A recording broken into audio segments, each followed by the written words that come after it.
Assalamualaikum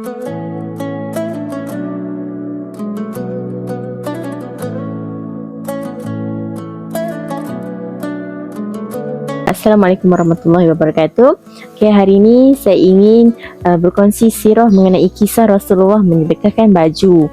Okay, jadi diriwayatkan pada suatu hari ada seorang pengemis datang ke rumah Rasulullah lalu mengetuk pintu rumah Rasulullah dan berkata, "Wahai Rasulullah, aku pengemis ingin datang meminta sedekah."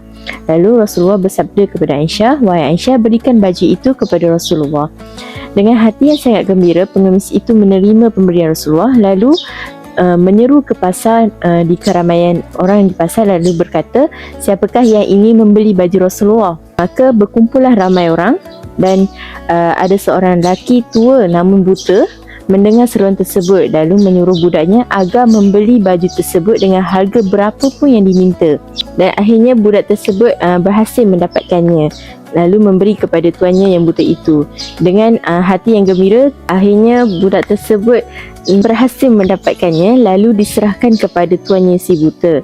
Dengan hati yang gembira, si buta memegang baju tersebut dan berdoa dan berkata, "Ya Allah, dengan berkat baju Rasulullah, kembalikanlah pandanganku."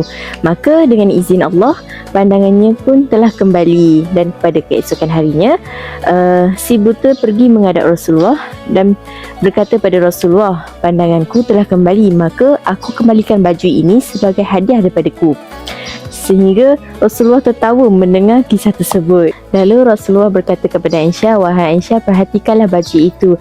Ia telah mengkayakan yang miskin, menyembuhkan si buta, memerdekakan budak, lalu ia kembali lagi kepada kita." Kisah yang disampaikan tadi, kami daripada Kelab Taha at UUSS ingin mohon sumbangan bagi program Jelajah Bakti Siswa pada kali ini. Sumbangan tuan-tuan dan puan-puan boleh disalurkan kepada akaun Kelab Taha yang ditertera di bawah.